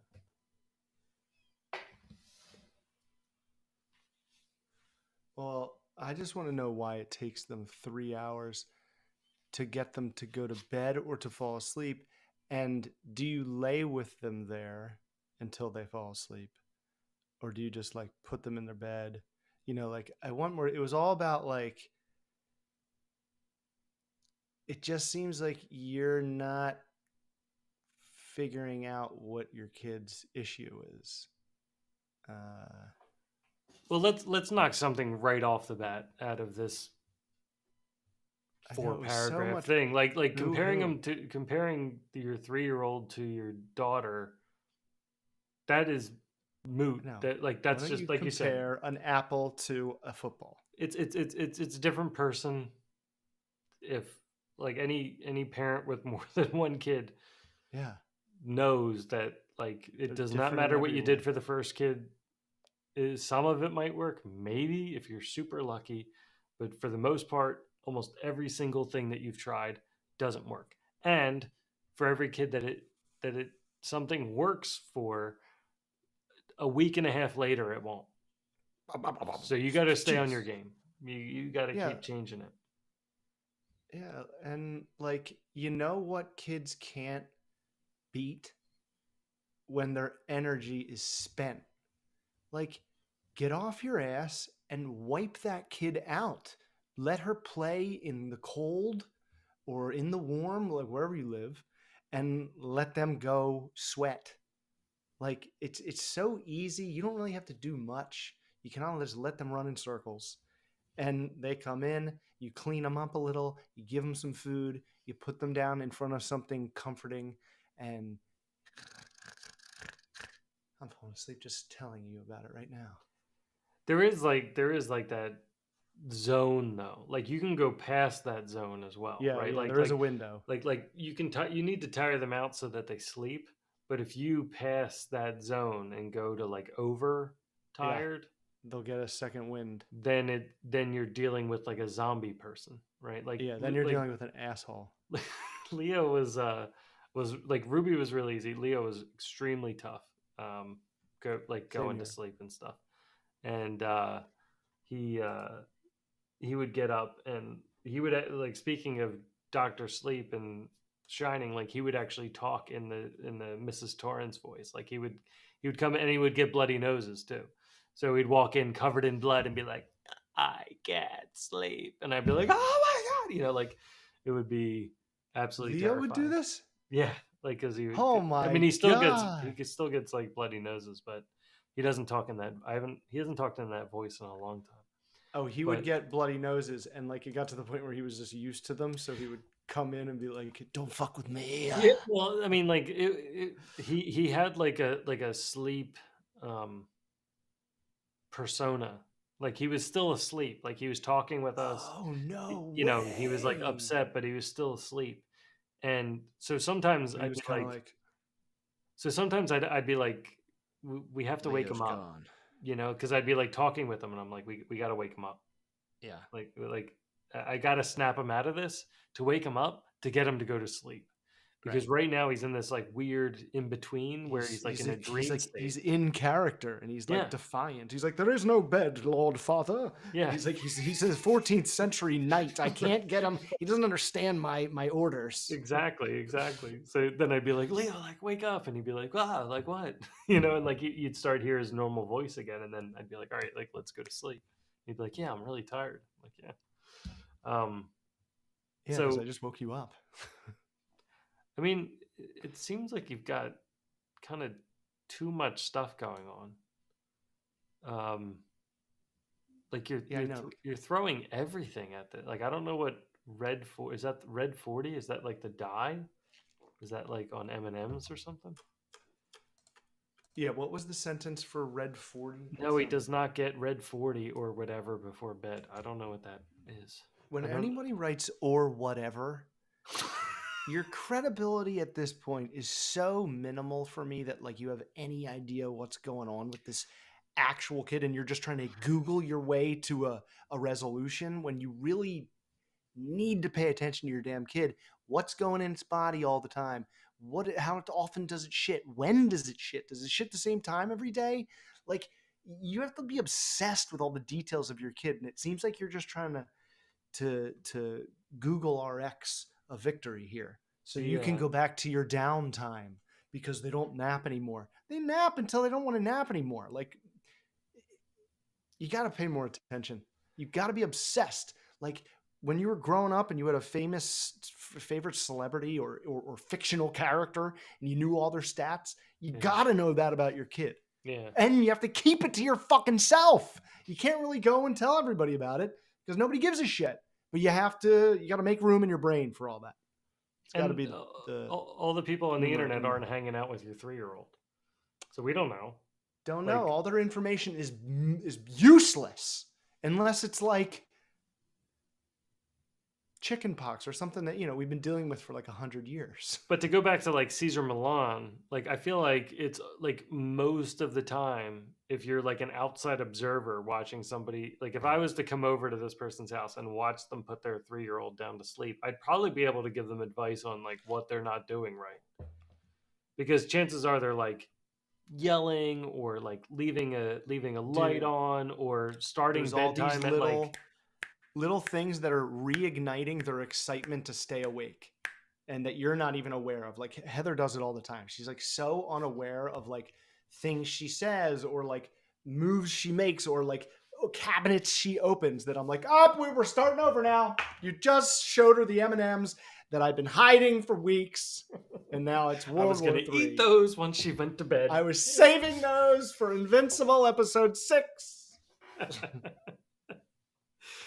But yeah, it's like Yeah, you're right. But I agree with your you know, data thing. Like when we for both the kids we had a baby tracker app that tracked everything. So and I still have the data. It was great. It was so cool because it actually graphed it out. So you graph out sleep, you'd graph out eating, you'd graph out how much they ate, The you'd Jetsons. graph out diaper changes, and Star it Trek. and you'd see everything as bars like throughout the week. So you could see like their sleep bars moving, like you could see their nap slowly condensing. You know, you could see it was great too because when we'd go on vacation, I'd be like, well, how many diapers do I need to bring? And I could see that the kids were Like, I averaging could get this down to the number. well, I did because I know. I could see like Plus or 5. I'm like on average they're using 10 diapers a day, so I only had like we're going away for 7 days. I need 70 diapers to bring, you know, like, and I'd still throw like 10 more in, but Of but at course. least I'd know I'm in that range, right? You're You know, so safe. but it Right. was And dude, and it's also like pattern recognition. that's Like we what can, most of it was, right? we're kind of like just attuned to do that anyway, and or like hyper attuned, I guess. Um, and so like with our kids, it's just like we won't forget it. It's just gonna be in there because that's just like how we are, and we're just observing it daily. So And, pay attention to your fucking kid, man. and That's it.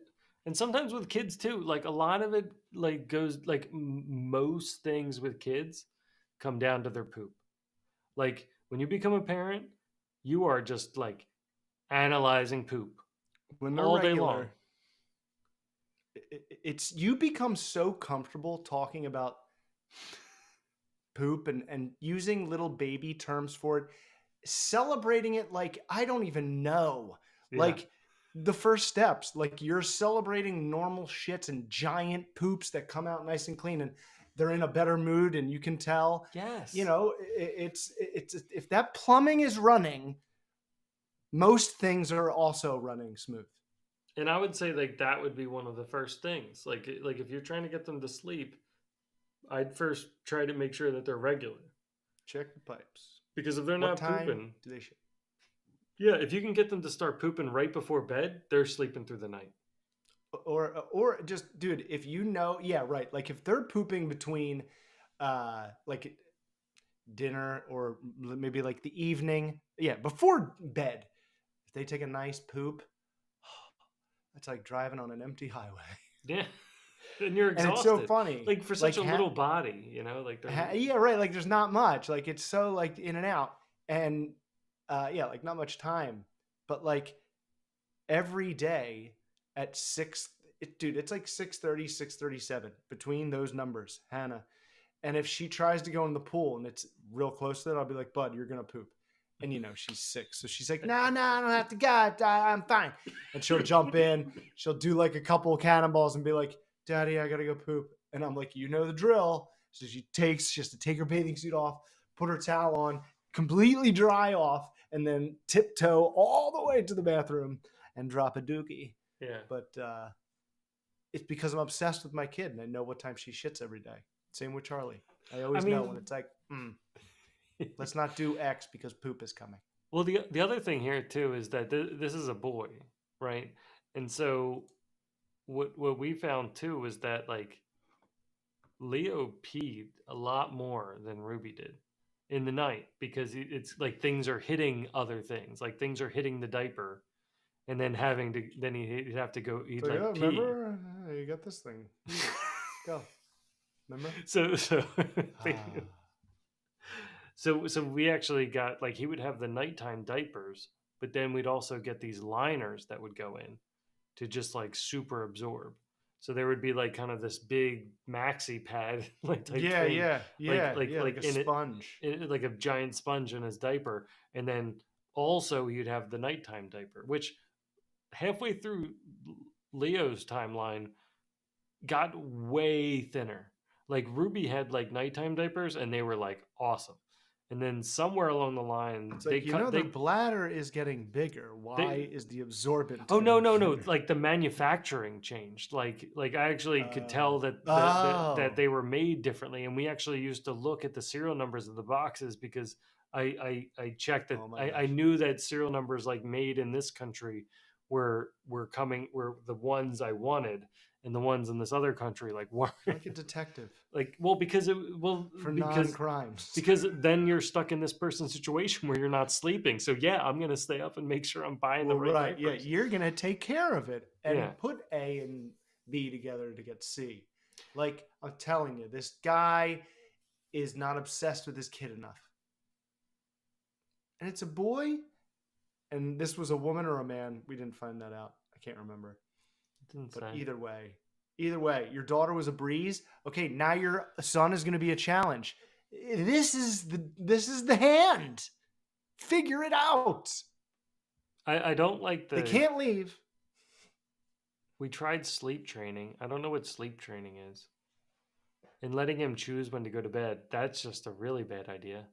Like a 3-year-old needs like strict schedule. Like it Dude, needs to be yeah. like exact. Like bath, bed, like you're starting at 6:30. Like I mean with 3-year-olds it's tough because you have to start like almost like right after dinner. Like you have to like eat dinner and then be like right to bed. Like it sucks. You don't get to like hang out with them very much, but like it's like 6:30 and then start bath time and bed and like because you like if it does take you 3 hours then okay, so what? It's 9:30. That's not so bad. Like you made it. They're asleep, right? And now you've got Right. 9:30 to 11 to go hang out on your phone for a bit and then go to sleep too. Yeah. Like This is learn nothing. No, but it's like get the ball rolling early. Like get shit and set the fucking mood. Like make your whole world making it conducive for them to want to drift off and fall asleep if they're this difficult. Plan ahead, get the ball rolling early so that they don't fight it. That it's just like, oh, I'm ready to go to bed now. The lights are out. There's nothing loud. Clifford the big red dog is on. It's like nothing bad happens. There are no bad guys. I also don't think there's anything wrong with like what you said earlier, where like why don't you just lay with them until they fall asleep? Like Yeah, I no, did that. dude, guess I what? did that a ton. And When your kid says, "Don't do this with me anymore," I'm gonna jump out a second story window. I'm gonna lay with them till they fall asleep until they tell me they don't want me to anymore because I know it's coming. I mean, even to this day, like we'll do it every so often, especially if they have a bad dream or something. Because I'm like, you're not like the last thing. I'd rather lay with them in their bed than have them try to sleep in ours. Right. And I do it with Hannah every night. and like We laying read. down with them. Well, one thing we did for a while too, especially like around this age, was they wanted us to read books to them, but the books would get them like too energetic. Like books for some reason were like sparks. Yeah, like they were like, all right, now this one, all right, now this one, because all yeah, their but books. that story's really good. Then what happens? You can't just stop. So I was reading I actually listened to the John Lithgow autobiography. Ooh. On like all my drives to work, and in it, regular Trinity killer. In it, there was like some story in this like short story book that he always wanted his like dad to read, and later on he did like a stage performance, like a one-man stage performance of it. So I bought this book. I found what book he was talking about. Actually, I think I got 2 of them, different editions, but I got like this big book and it's full of short stories from like the 40s or something like that. some of them are very racist. Like if you read some of the stories, they're not I would great. imagine they all were. Yeah, a little bit each of them. You could probably But find a racist term in every there were paragraph. some good ones. There were some good ones in there, and so, but they Hey, were really, you gotta know that really going into it. boring for kids. They were like insanely boring for kids. So I was like, hey, you guys can pick out whatever story you want in this book, um, and I'll read it to you. And it was like practically old English because it was like this like early 20s 30s type Right. storytelling. Yeah, there were still some words where you're like, what does that mean? Right, there was lots of Jobs that don't knickerbockers and stuff exist like that. Yeah. anymore. Yeah. So Blacksmith, I cobblers. but I would just read this. I would be like, pick whatever story you want, and I'll read it. But I would read it to them, and their eyes would just be like I can't, like there was no excitement in the story. But I was laying in bed, I was reading it to them, like I was playing by the That's really, I rules, think, mostly all they want. and that was a way to get them to go to sleep. Like it just kind of sucked them. Like I put them They to would, bed on boredom, right. like You bored them to sleep. I bored them to sleep, but they did go to sleep, and That's kind of like what Hannah. I mean, we listen. Oh, we listen to Bob Ross. I mean, he's not boring you. He's just lulling you. yeah, right. It's So all I mean, positive. I don't think I don't think it's like medication. Like I don't think you need. I don't know what the vitamin. I don't know why it's a stupid vitamin. I don't know what that vitamin is. Or Um, whatever. nutrient deficient. Okay, fine. So I don't know how you determine that, except for I guess what they're eating. Nighttime lotion, like okay, that's just like That sounds hokey. that's just a purple bottle, right? Like That that's not. sounds like the bomb. Do you know what It a smells bomb? really Do you know what good. a Like bomb is? Nobody wants a bomb. Who told you to put the bomb on? bomb, bomb, bomb. But you know what I mean? Like, stop saying bomb. Stop saying bomb. Like that sounds like snake oil shit. Like, get the fuck out of here with lotion. Get to know the human being, the brain that is operating the body behind the eyes, nose, and mouth. Then you will understand your child. Why is he getting snacks? She also says yes, he's getting snacks, stories, and cuddles. Why are you getting snacks at bedtime? Yeah, like, do you know what sugar does? The whole brain goes crazy, like more than it does when it does cocaine. Like, and it's in everything. So you got to get a time, and like when a certain time hits, the kitchen is closed, motherfucker, and the dishes are done. Yeah. That's a good sign off. The kitchen's closed and the dishes are done.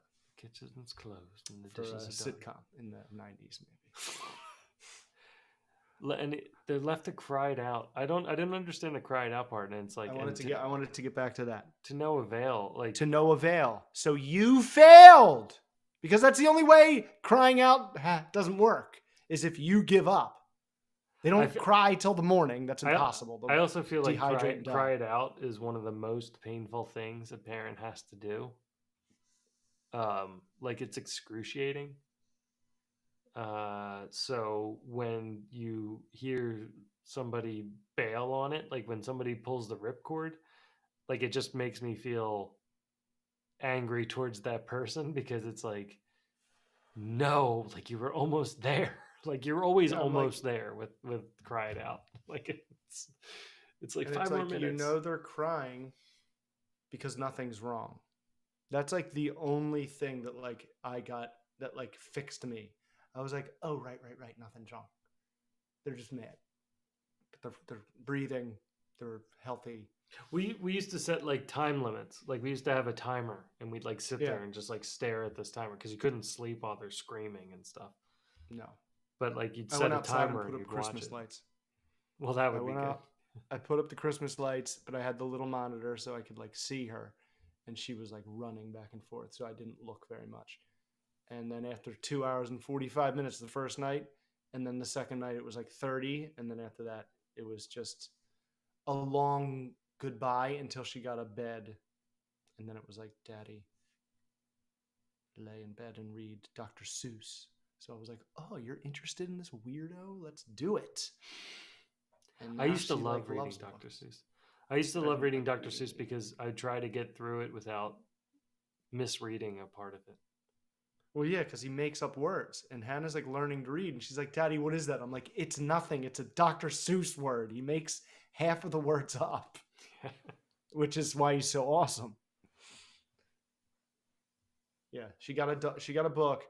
She went to like the whatever like book fair and got a book, and on the front is a pig, and the title of the book is "I Am a Frog," and the Oh, book is I've all seen that about book. Yeah, book yeah. is all about pretending. We Yeah. read it every night, and I'm like, this might be the best book you could have ever picked. One of the best books we had was Bread and Jam for Francis. I really liked that one. I liked Bread and Jam for Francis. That's a good like probably where you're at now. Like that would be a good book to get. Because Bread Bread and and Jam for Francis. and jam Yeah, for for Francis. Francis, like It's like a bit of a bread longer with jelly story. on it for a person named Francis. Yeah, Okay, it's like a It's a good family title. of badgers. They're a family Ooh. of badgers. It's like she loves bread and jam, and so she's like, I don't want to eat dinner. Like I just want bread and jam, and they're like, all right. So they just give her bread and jam, and then like she goes to school for lunch the next day, and she gets bread and jam, and she comes home for dinner, and they like cooked like a big roast and stuff like that, but she gets bread and jam, or like they made spaghetti and meatballs, but she gets bread and jam. And then the next day at school, she gets bread and jam again, and like, but I thought you liked it. And then eventually she's like, but I don't want it all the time. And I'm like, That's okay. like that reminds me of the fable of Huey, Dewey, and Louie, where they got some kind of magic wish and they wished for it to be Christmas every day. And on like the fourth Christmas, they were like, "All right, enough. Yeah, right. Exactly. It's Be like careful what you wish for." the good stuff. There's also a good rhyming one. What's it called? Oh, it's about a whale. It's like also a similar name. I really like that one. What's it called? I heard a great rhyming one the other day um, that I may want on my tombstone, or maybe I'll get it tattooed somewhere. It says, "Hard work pays off, dreams come true, bad times don't last, but bad guys do." Oh, Razor Ramon's Hall of Fame speech. oh my gosh. I was like, that's so good because the first part is great. Hard work pays off, dreams come true. Actually, the rhyming of that reminded me of it's like something in Maud Go Abroad is the name of the book. I can't remember it. Like He's like saying it Claude and Maud. trying to not cry. So he like stumbles on the rhyming because it's true. Well, that's just Do. emotional. That's good. Yeah. I don't get some of this. And then the comforts with pillows and blankets and cameras and two-way talk. What are you doing with the two-way talk? Don't talk to them through the camera. Go to sleep. That doesn't work for a 3-year-old. What is your kid in a foxhole? Get the walkie-talkie out. Lay there I mean, with them until they you fall can asleep. listen. Usually takes 5 minutes. Look, the thing is, you may have to give them a stern close your eyes and go to sleep. But once they close their eyes and lay there isn't enough in their life going on to keep them up.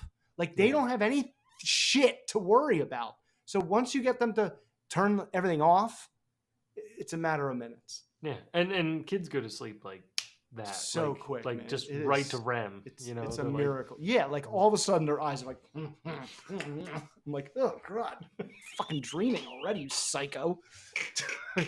Zombie mode already, kicking and punching.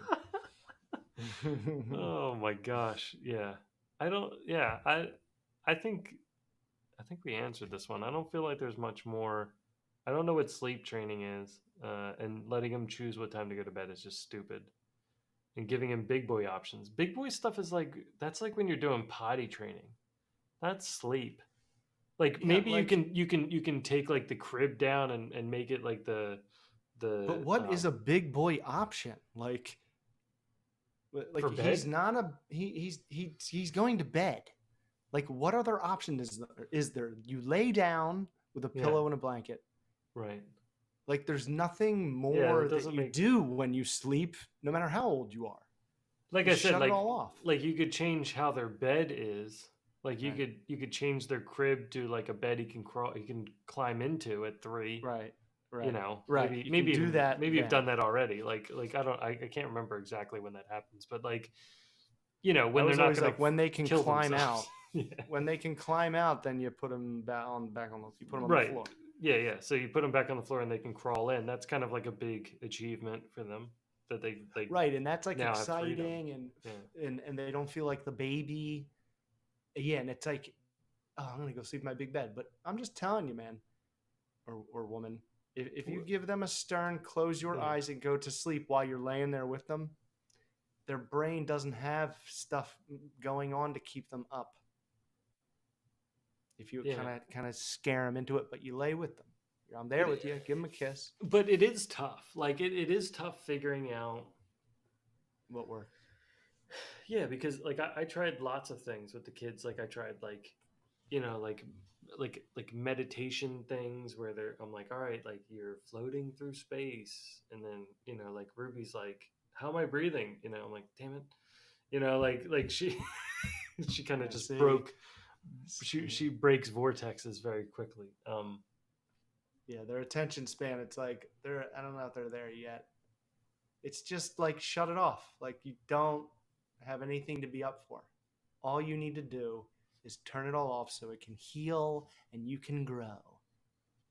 One of the things I told Leo like later on was like he really, you know, was like into sports. I mean, he's still very much into sports, but it's like I would tell him like, hey, like, do you want to get better at whatever, baseball or basketball or whatever? And he's like, yeah, I do. And I'm like, well, when you go to sleep, all of your memories from that day move to the back of your brain. So all the stuff that you did today is going to move to the back of your brain. It's going to happen rather quickly. And then after that's done, it's going to say like, hey, what did we learn from today? And it's going to go through all the events that you did. So if you shot a basketball today, it's going to keep repeating going through shooting a basketball about 1,000 times. Like when you So bend a deck of cards and go. yeah. And while you sleep, you're going to shoot the basketball 1,000 times, and tomorrow you'll be 1,000 shots better than you were today, but only if you get some sleep. Oh. And so then he would just be like, you know, like forcing sleep right away. I'm like, yeah, like you guys need this. And I think kids need like 14 hours of sleep. I think they need like a lot of sleep. Like you need to start this early. Yeah. Yeah. And it all just comes down to that singular person whose answers aren't on the computer. They're there in your daily, nonstop, never ending, it seems like sometimes, interactions with it. And how close are you paying attention, or how close are you posting and liking and sharing like an idiot? Says the two guys doing a podcast. Wow, all about our children. After the first hours of movies and other men's greater works. I mean, look, I remember being in this state too. Like, I don't like the way this is written, but I remember like being like, or whatever. I actually just ran into a dad the other day who's like struggling through their second kid, and he's like, this isn't easy, you know, like this is really tough, and I'm like, yeah, it is really tough. The only consolation I can say is, you're not going to remember most of it. Right, I know. So once you get past it, you're not going to remember it. It's like the adult brain is the same as the little kid's brain early on, and that like no memories are really being like stamped in of like all the hard stuff. It's all just kind of being like erased. Because I'm like, I know it was hard, but I want to say, yeah, it's easy. It's also one of like the coolest puzzles you can solve, but you have to be patient. Right. And you have to try new things constantly. Yeah, it's the test. It's just like the test. It's like, okay, all that stuff now, use it in the best way that you can, because this is the only thing that really matters that you're going to do. Yeah. And like, it's time to step up now. All this was just kind of like training and practice for like how you're going to make sure this kid, just feels loved. I always wonder how people like this like go about their workday. Because the other thing I wonder about is like how do you not see the comparison here? Like why are you not if you're like managing people or something like that, like how are you not posting on the internet like I have a person, they keep writing bad emails, like what am I supposed to do about this? Like I know. what? I'm like, you got to this with your own handle kid. it. It's like I just think it's strange when parents aren't like just I like assume that they're as obsessed with their kids as I am, where I'm like I just can't even talk about it. I don't even know what the words are. I've never, it's like I laugh a new sounding laugh around Charlie because of how much it's just like, and I don't think some parents do, and that just boggles me. Yeah. No, I love. Yeah, like I you're obsessed, love right? pressing Like the they're like, kids. you're like, Yeah. I can't even believe. It's just every day I'm like, I just still can't. And they're so much smarter than I was at that age already. Yeah. And it's just like for parents that talk like that and are saying things like Red 49 or whatever. I'm like, all right, you don't know anything. You're saying or whatever. You're just lost. And your first kid was a cakewalk. Or Well, now it's it's time to buckle in. or this isn't the first time of posting something like this. Like part of me thinks that some of this is just attention seeking. Yeah. Well, yeah. Like you don't actually want a solution.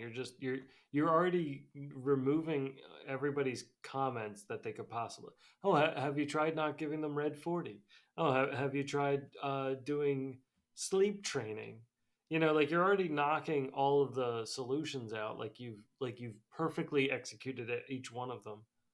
I don't even understand what half Right. of them And, are. and you can tell, dude, because the hardest one and the one that always works. I mean, it works if you just let it go. It doesn't work if the parent gets involved. Is Right. crying it out, and they didn't do that right. They half-assed that. They said to Right. no avail. It's like to no avail. What do you mean? Like the kid just didn't go to sleep? It cried until the next day and kept going. Yeah, to no That's avail sounds impossible. like until I gave up is really what it Right? says. Yes. Until I couldn't take it, which is fine. Till I Like, lost. but say that because like I Right. understand giving Right. up on it. Like it is extremely tough.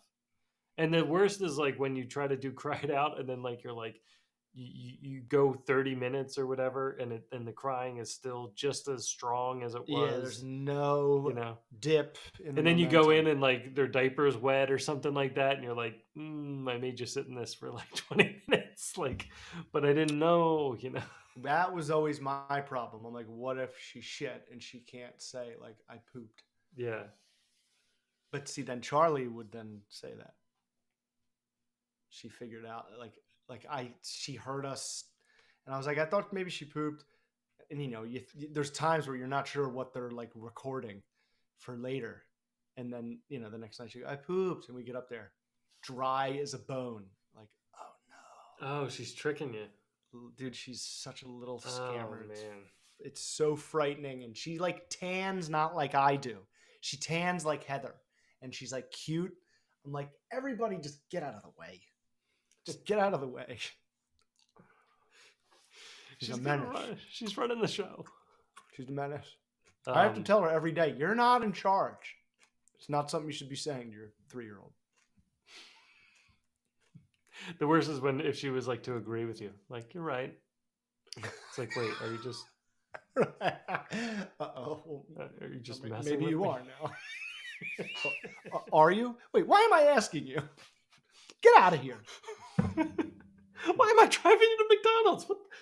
How did we get here? Yeah, how did we get here? Why are you driving? Who lit that cigarette for you? All right, I gotta pee. My back is crunchy. Yeah, this was a hefty one. It was a good one. Always a pleasure, brother. Yeah. Obviously, so many things that we didn't get to that I want to talk about that pop up during the day. I'm going back to my therapist. I'm at a creative. I'm in a creative black hole, and it's like bothering me, and I know it shouldn't, but I don't know how to like wiggle out of it. It happens every once in a while, but like I've been on like a pretty good. I just have felt good about it, and now I'm like, I feel like I sit down metaphorically with a blank piece of paper, and I'm like, I don't care. And it's like I'll try to start watching. Dude, I saw the worst movie ever that I've ever seen in a theater. We'll talk about it next show. Don't forget to like. Don't forget to gotta go. I'll give you a hint. Like we made like a short film version of it that was better. So much better, and you could tell that the original like story was good. Yeah. And then you could tell like whoever got involved. And such bad acting. Like the worst acting I've ever seen in a movie in the theater since The Phantom Menace. Attack of the Clones. He was like 6. I'm not going to shit on a kid. Well, I mean, yeah. Yeah, it's called Imaginary. I did a out of theater reaction, and I was like, I usually don't like to say bad things, but Oh, is that the Ryan Reynolds one? No, that's Imaginary, but it stands for Imaginary Friend. This Agnew, remember the Kermit Psycho kind of Chucky? Yeah, it was sort of like that, but it forgets it's that every 3 minutes. It was so bad. The acting was so bad. I was like, I can't say anything good about I this just movie. saved it for next show. So, well, I felt bad. You're I just felt so bad. angry. Well, you let out such a gasp when I was like, I'll tell you next week. You were like, ah! I'm just playing to the audience, John. I'm just playing to the audience. I'm normally the naysayer, so it's enjoyable to watch you be the naysayer. Yeah. I mean, I could always be a naysayer. I just choose not to. But this one, it was like I don't have anything good to say. Wow. Well, I didn't naysay on Dune too much. I thought it was good. I was like, yeah, I liked Dune a lot, but I was like, I feel like when you were talking about Quantumania, or maybe one of the recent Marvel movies, where it was like, why did you put it out? You had to watch it and be like, this is not good, but you put it out anyway. Yeah. That's what I felt with this Imaginary movie. I'm like, no one watched this and thought the acting was good. No one. It's so bad. So bad. Maybe is there such thing as like the hate movie thing, like where they, like how when they put out like Thelma and stuff, people started thinking that maybe they're just putting out like shows for people to hate, and then the internet gets like stirred up like in a Stern type way. Like you get just as much promotion if people hate it as they do if they like it. Yeah, that existed before, or I guess that worked better before instant information. Like when it was gradual, you could like ride that for a while until, the curtain was pulled back or whatever, like the bullshit was revealed. Right. It's like controversy creates attention, but it doesn't like keep an audience unless you're good. Yeah.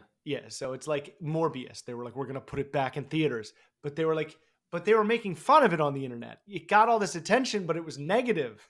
You didn't like read anything. You just saw it was trending, and they put it back in and it didn't do anything.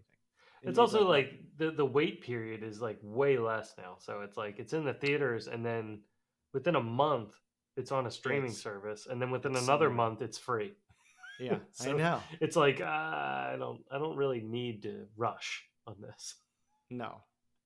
Unless you're a reviewer on YouTube. That's like the only reason to go see something. Yeah, unless it's how I meditate. All right. I'll see you in all right, brother. A couple weeks. All right. Love you, man. Love you too. That was fun. Have a good night. You too. Or a good Friday.